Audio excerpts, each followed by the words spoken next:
What is up, ladies and gents? This is Sugi JRPG here, and today I'm absolutely delighted to review Baldur's Gate 3 for PC. I finished the game yesterday. It took me like 11 days to basically complete it. My playthrough was around 115 hours, so I went through a pretty completionist route. I pretty much did all the quests except two of them in the last act, and I pretty much like explored every single place there was, every dungeon, and tried to do basically everything possible that the game had to offer. And then I also started a new save, which I'm in the very beginning phase. Now, Baldur's Gate 3 is a campaign setting of Dungeons and Dragons, known as the Forgotten Realms. So it's based on the 5th edition of D&D, basically. And if you have played games like Icewind Dale, Neverwinter Nights, at some point, these are basically part of the whole Forgotten Realms universe. So it's very similar to them, and you're going to be seeing similar races, similar classes. All types of things are kind of shared with each other. And I actually didn't know that until like recently when I started studying on these, because I never played these on the tabletop. There are probably a lot of other reviewers obviously in the space who can give you a lot more closer look into the faithfulness to the tabletop, but what I've like listened and researched, it seems to be very close to that. So this is a CRPG, and I do sometimes play like Western RPGs as well outside from the Japanese ones, and these types of games are right up on my alley, like very immersive, very different from your standard fantasy in some ways.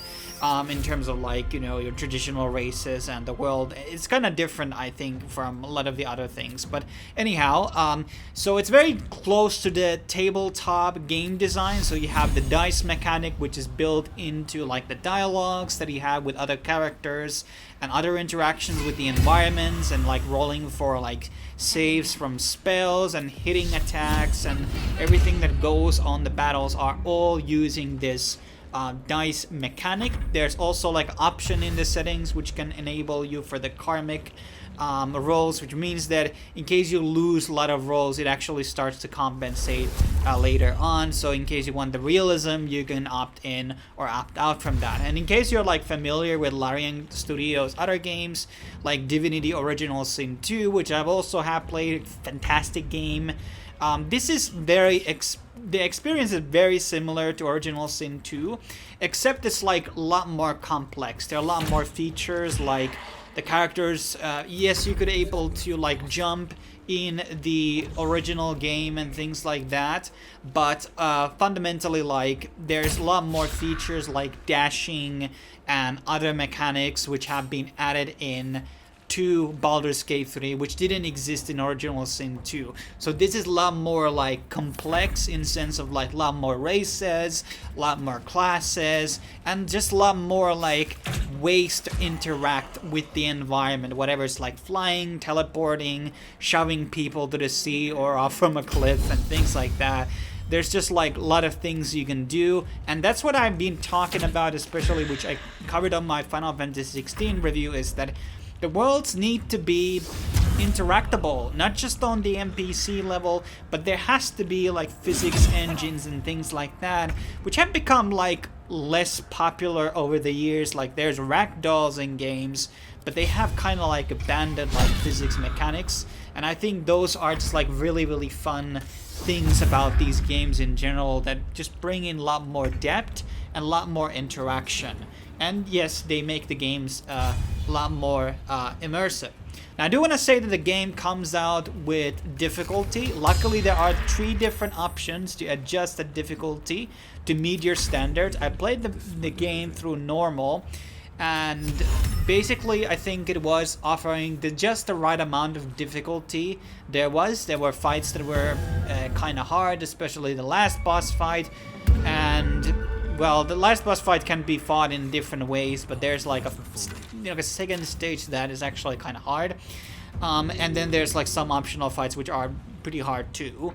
And I did like the difficulty in it. I wasn't always like preparing all my summons and elixirs, so there's a lot of like freedom. There's not just like a one way to beat the battles, which I really like about it. So there's a lot of freedom here. Obviously, certain things are a lot more effective than the others, and sometimes you have options to like, oh, I don't want this party member to die, or maybe there's like an NPC that you need to protect. You don't want any of them to die. So there's different types of like ways to conclude the battles and beat the battles in your own way with your own personal goals.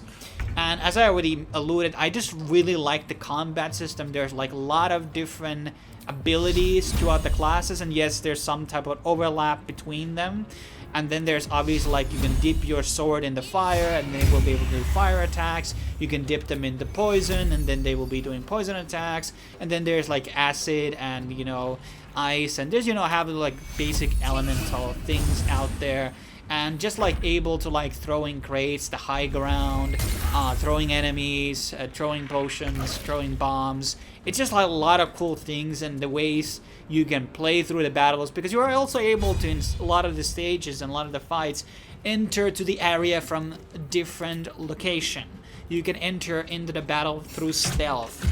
And that's just like really what I like about this game. There's just like a lot of replayability, not just through the combat, but also like through the story, obviously, as well, which we address later. The game, so it basically starts on by choosing your own origin character. So there's a couple of origin characters that you can choose from, which will be your party members. You're not losing them if you're not like basically taking them out, except the Dragonborn one. He will not be appearing in the game as a companion if you're gonna be going with your own character. But basically, you can create your own character. You can choose your own class. By the way, you can respect your companions' classes too. There are 12 different classes in the game, which are all from the D&D 5th edition. I think one was missing. I think it was called the Invoker or something like that. And that might be included in some type of a post-launch expansion DLC. More about that later. We're going to be talking about that later. And then there's obviously subclasses, which like everyone has 3 subclasses basically. And some of the subclasses, however, are like better than the others, definitely. Like, there is good balance in the game, I would argue, but I feel like certain classes are a bit stronger early on, like fighters. The caster classes, I think, get a lot better once they are like maybe above 6, 5, or 7, when they start to get like some really good spells. But overall, I think the fighters are a bit stronger early on, and some of them may be falling off a bit. And I do think that some of the subclasses also were like lot less viable than some of the others. Like, for example, I played the game through as a druid mostly. I started out as a warlock, then I kind of felt like this is not really good, so I wanted to go with a druid. And then there's the subclass which is made for shape-shifting. I think it's the aspect of the moon, and this subclass was just a lot better than the other two, because the shape-shifting forms just were really strong. So there are certain things in the game in terms of the classes that do feel like they're not maybe the bestly balanced, and maybe it's a lot about the composition that you're going to be running, because you obviously have 4 different characters that you play through. And so maybe you're going to run like 4 monks or 4 druids if you want, and it can work probably. I mean, it definitely can. But fundamentally, like, there's a lot of customization, and it seems that there is like a decent balance. Maybe they will be doing some adjustments, maybe nerfs, maybe buffs to certain things. But I think the biggest difference was definitely between the subclasses and how different the benefits of those subclasses were between each other. In terms of like races, there are obviously many of them to choose from: halflings, humans, half-elves, high elves, the drow, dragonborn, half-orc. Pretty much everything was included here. Maybe some people were wishing for goblins. Once again, that could be like a DLC expansion thing for the game. And there are obviously a lot more interesting races in the D&D universe. I don't know, like, lore-wise how major or big they are, but exploring on the designs and everything, I really found out of them really being quite interesting and cool looking. So I wish there would be more. But obviously there are plenty of modding already happening for the game, and I'm sure that there's going to be mods that will basically allow you to play as bugbears or things like that, because they already have the animations. They have a lot of things already done for them. There's not really like fundamental difference between the animations of the goblins compared to the main races in the game. So I think there's nothing of in terms of like animations which are lacking with some of these NPCs in the game that they meet, which wouldn't allow the modding to basically complete. Now, I do think that some of the races are a bit stronger than others. Like tieflings have the fire resistance and the hellish rebuke. These are really strong, especially like fire resistance, because there's so much fire damage in the game, in my opinion. Like there is like a Dragonborn which has gold resistance, but there's not really that much cold spells or cold areas at any point in the game. So a lot of the damage you will be receiving is obviously physical, and obviously there's gonna be things that are gonna be fire damage and psychic damage. So a lot of like resistances are equal to each other. I think fire is definitely one of the more important resistances that you can get. And like humans, they have like weapon proficiencies, and these are basically meaning which are the weapons that and armors they are allowed to use. Obviously there are traits that you can use from the skill tree which allow you to use different weapons in case you really want to be using a spear or a trident with certain characters. And I do feel like, even though yes, the game tries to be like really faithful to the original D&D, but come on, like, can't the tridents and the spears be under the same category? To be honest, like, this is basically the same goddamn weapons, in my opinion. But that's a very small thing, obviously. Now, you can form up to a party of 4 in the game, and the remaining companions will stay in the camp in the meanwhile. Certain decisions in the game, however, will affect whatever character will join you or leave the party. So if you piss them off or you happen to kill them instead of a cutscene, they might leave from the party, or obviously they will die. There are 10 companions in the game, but you cannot collect all of them in a single playthrough, since in the Act 1, you are basically have to choose between Halcyon or Minthara. You can't have both of them in the game, so it's very important that you understand this. And I'm not actually sure about Minsk. Can you get him without getting Jahera? So there are certain characters definitely you can miss, and characters that you may not get depending on the decisions that you make. Most of the characters you are going to be unlocking automatically and are really hard to miss. And all the origin characters, in my opinion, are like pretty well flushed out and multi-layered. There's a lot of dialogue on them. Some of the characters that you get later on, which are not introduced initially, do have significantly less dialogue, and also a lot less like actual story. Like all of them have their own quest line, which is really cool in my opinion. So every character has basically their own quest line in here, except Jahera. She doesn't exactly have one, but she is part of a one quest where you can have different dialogue options. But fundamentally, like, and Minsk actually doesn't have a quest line either. So those two characters especially are kind of less fleshed out. I haven't got into the Minthara run yet, so I don't know about her. But yeah, there are some differences here, and maybe I wish that they would have actually put out a bit more effort into making them equally distributed. But obviously, since they are introduced in different parts of the game, that has a lot to do with this, why they are not so fleshed out and why they may not have their own quest lines. Now, I do want to say that I don't necessarily like the idea, and this is like a general criticism of all RPGs and JRPGs that I play.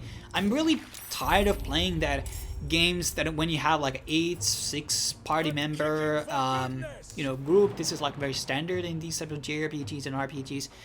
Most of them are human. Like, this is a very human cast, and I wish we had like a skeleton or a dragonborn or even a goblin. So I think in Divinity Original Sin, I think they had a bit more of a better balance there by having like an elven character, and then you had the dragonborn, and then you had the skeleton. It could have been a bit more like that, and most of the characters are human. Oh, what about Shadowheart? She's a half-elf. I mean, come on, like half-elves are basically human. Like, yes, they are like biologically different and there's some differences, but they are fundamentally human. They look human. If you didn't tell me she was half-elf, I would tell you, yeah, that's a human. So that was something I would have wished that maybe there could have been less humans on the party. And yes, Halsing and Jahera are like half-elves, but they don't count. They're human too. They're humanoid. I could have think we could have actually gotten a Dragonborn or some very like a wild thing. And at least we got a Kid Yankee character in the party at least, which was kind of bringing out that bit of like a monster energy into that thing. And obviously you are drawing your own character. You have like and then there's obviously the tiefling, which name is escaping me right now, but yes, I do think the party is really well done. They have their own stories, and I just really like the way that they created these characters and how they interact with the world. Now the game is broken down into 3 acts, and all of them take place in different areas or hubs, whatever you want to call them. And then there's obviously the main quest line in the acts, and then there are plenty of side quests. I mean, you can definitely like jump directly into like the mainline quest and not do any side quest, but that's the idea. You want to do side quest because you get the experience. The game is probably going to be very hard if you're going to be trying to like speed run it. So if you're going to be straight up going for the main quest, you're going to be getting into a bit of trouble. But I really recommend questing. I did spend 12 level is the max in the game, so in the act 3 I was like for a very long time, actually at least like 10 hours, maybe even 20 hours, I was already 12. So the progression to level 12 doesn't take actually that long inside the game. I wish they maybe would have balanced it out a bit more, that the XP wasn't so high. And maybe there is ought to be a question that if they're going to be doing an expansion, are they going to be making the level cap to 15 or 14, and are they going to be like making some adjustments to that experience gain, because I think that's kind of important. Now as I said already, like there is like extremely high replayability in this game, and I generally do not play games again. Like games that I have played like twice through are like Final Fantasy IX, Tales of Symphonia I might have played like 2.5 times through, and maybe the third time is coming out soon as well with the PC remaster. But fundamentally, I don't play games again because I am there to experience the story, and that's kind of like the main draw point for me. Or if I really like the game's mechanics and the way the game played out, I'm gonna be playing it again.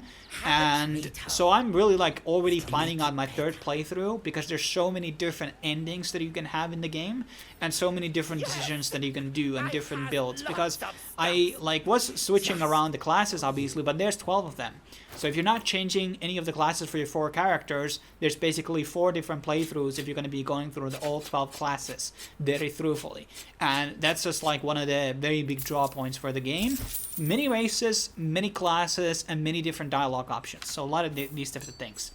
And as I already said, there are a lot of very meaningful impacts that you're going to be making in the game, and I feel like a lot of these have been written in so many ways. Like all the endings, from what I've researched, it seemed like really good, and they could be canonical. Sometimes when you have these games where you have different types of endings, some of them just feel like a lot lackluster and not as good as the other, and that's something that doesn't really exist based on my experience when I choose a lot of these outcomes in certain things in Baldur's Gate 3, and that's really what's really good about it. And the story is phenomenal, because a lot of the modern storytelling in the Western and Eastern titles has been shit. I have said this on many of my recent reviews. I've been disappointed with Final Fantasy 16, Tales of Arise.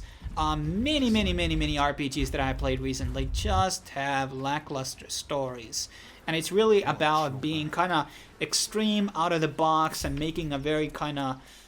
The characters are not like super extreme, like maybe we could say like Lae'zel is a character that is kind of outside from your traditional character mold.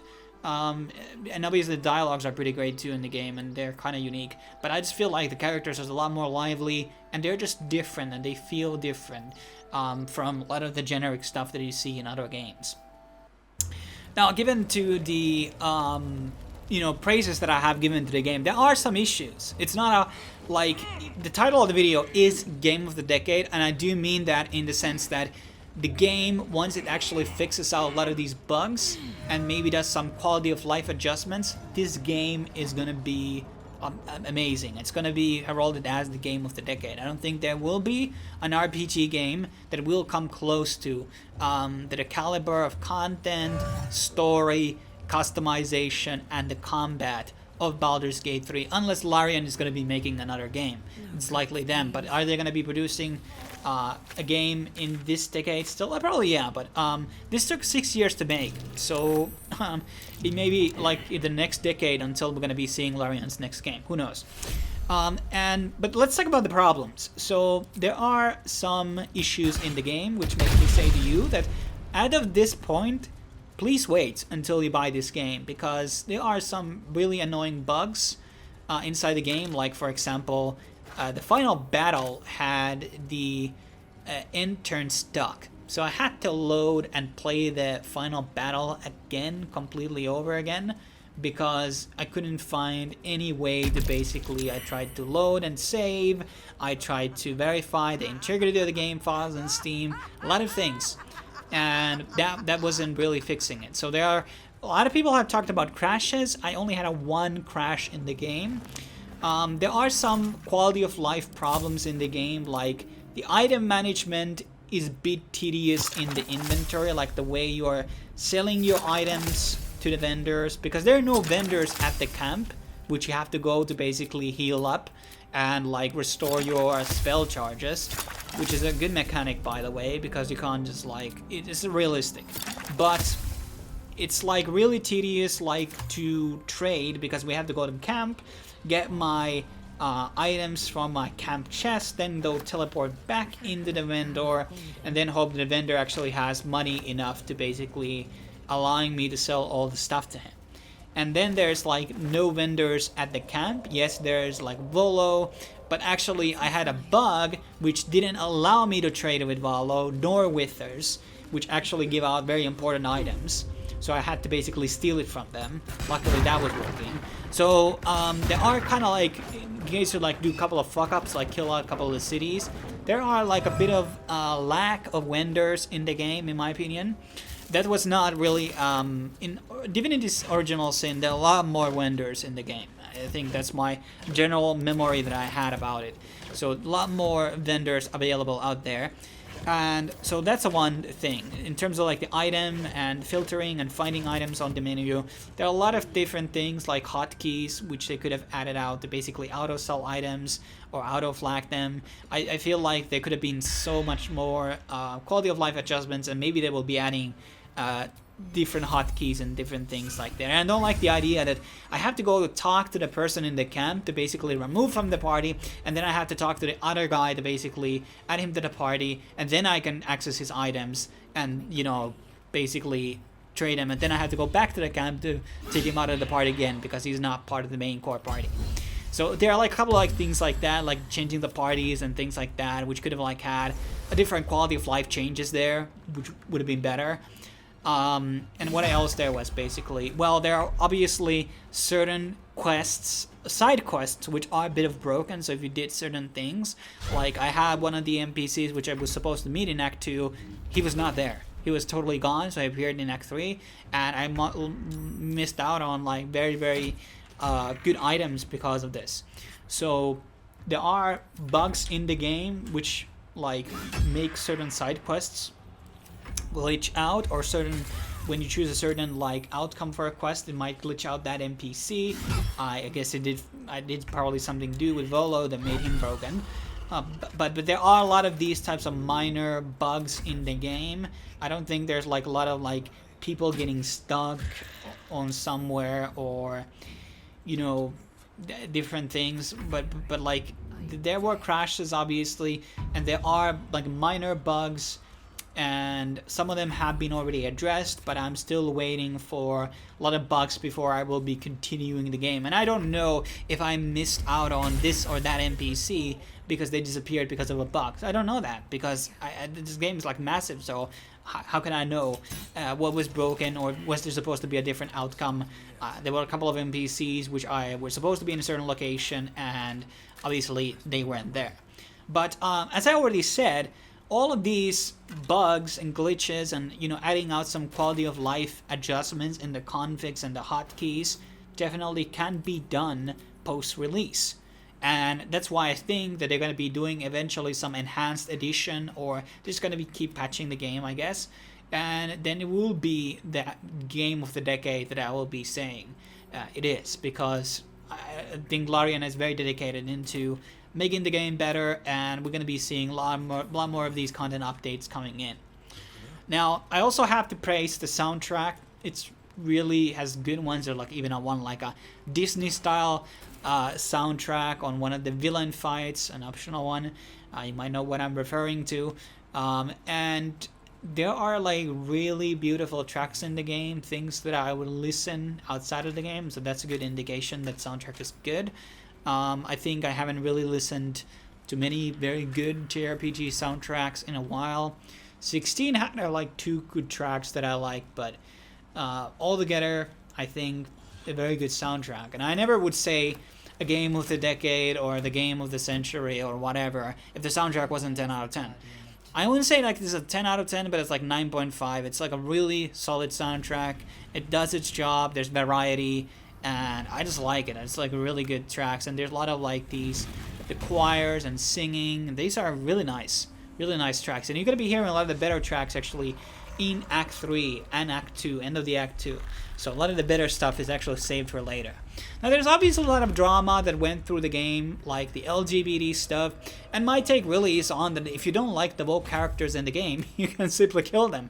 Like, that's just like the very simple of them. You're not really forced into like siding with the lesbian characters or whatever. Like, if you don't like them, kill them, okay? So it's not really like super woke in that sense, and I think it's like it might be a bit of a contradictory statement to be made, but I think it's kind of important to have a bit of a like a liberation in terms of like sexuality when RPG games are, you know, in there, because these are fantasy, these are going to be immersive, like in fantasy settings, you know. It's like even like in the 70s or the 80s with your Conans, like there were like sexy women's like drawn into these things, and like, you know, they are always been sexual, fantasy always been sexual, you know, more than sci-fi especially. So it's always been part of it, like the romance and all these kind of things. That's like a core base. Some people are just going to be playing the game for the bare sex scenes and things like that. Was it maybe taking a bit too far? I think they don't actually show the scene. Like, some of the scenes are kind of censored in a way, and there's options obviously toggle that off and toggle like all the genitalia. Like, there are censorship filters there, which is good. So if you want to play it and experience the game that way, you have the opportunity to do so. Now, I do think that the sex scenes actually weren't that really good. I think they were written from a female perspective, so a bit feminist like, you know, romantic, but like if I, you know, like I want to fuck that pussy, you know, like Gerald did it right on Witcher 3. Like there was like really good sex scenes. Like I'm not maybe like wanting to see actual porn maybe, but you know, like, okay, you're adding the romance sex scene, just do it properly. Like give us a like 2-minute montage there or something that people to fucking fap into. Like what's like the point of like the scene being censored and whatever, like, you know, people being naked and stuff like that. It's hardly stimulating, okay? Just saying from a male perspective, like maybe I want a bit more if I'm actually gonna be going through these dialogues, actually like make out with the bitches. And obviously the guys are like easier to bang than the girls are, which is problematic. And even if you like choose, the weird thing about the game is like if you choose a female body, well, actually I'm not sure about this. I'm not gonna be talking about that. And what else? And obviously there was like cry about the AAA game devs talking about the game too big and setting out the standards. And the thing is, these AAA game studios just have to like get their shit together. Like they are spending a lot of money in marketing, like insane amounts of marketing. I think you just need to give out review copies, and the word of mouth will come out if your game is actually really, really good, and just stay true to this and that, to the core thing. Like this is very faithful to the D&D from what I understood, so that's important. So that is what these guys are really missing out. And we have like AI technology now. We can generate images. Like the cost of gaming to make like 2D assets, especially inside the games, whether it's like a portrait or things like that, is extremely cheap now. So I think it's like no reason that this expectation should be higher, given out like we can AI generate now dialogues and everything, the NPCs. Person can come in and like give out audio samples, and the AI can just like create out all these things. I mean, the thumbnail on this video has been generated with AI. So this is what I'm trying to say, is that the AI is going to be leveling out the playing field, and we're going to be seeing higher quality games coming in. And I think there's a lot of maybe wrong budget plans and things, and the way to design their games, and are they using old game engines or new game engines. So a lot of things which actually make you cost more than it should, and maybe some people even in the game industry are actually overpaid, in my opinion. But I really think that Baldur's Gate 3 is game of the decade, and a really big defining title, and I will be remembering it for years to come. And as I said, once they fix all these things, people are going to be seeing it as I am seeing it. It's not the game of the year, it's the game of the decade. And it really comes down to a lot of these games like Deus Ex Human Revolution and Mankind Divided, which a lot of people didn't like, but those to me were really groundbreaking titles for their time, and they have aged really well to this day. And they just really elevated what the games can do and how expansive the worlds can be. And I really actually wish we would see more of these FPS RPG games in the future, actually. It's just it seems that there's nobody building titles in this genre. But I could talk about this game a lot more, so I'm not going to be making it any longer. I'm going to be doing a separate video where we're going to be talking about the DLC expansion theories, because here's the thing, people are been talking and praising Larian for not adding DLC, but the fucked up thing is, I want more. I want a DLC, I want an expansion for this game. There's a bit of things which were alluded already in the main story, and also I just feel like we could have the Invoker class, and what's the Blood Hunter, or whatever it's called, and we could have goblins in the game. There's content to be added in, definitely, and there are some subclasses missing too. But I'm not going to blab any longer. Thanks for watching. Make sure you subscribe, and I will be seeing you next time in the next video. Cheers.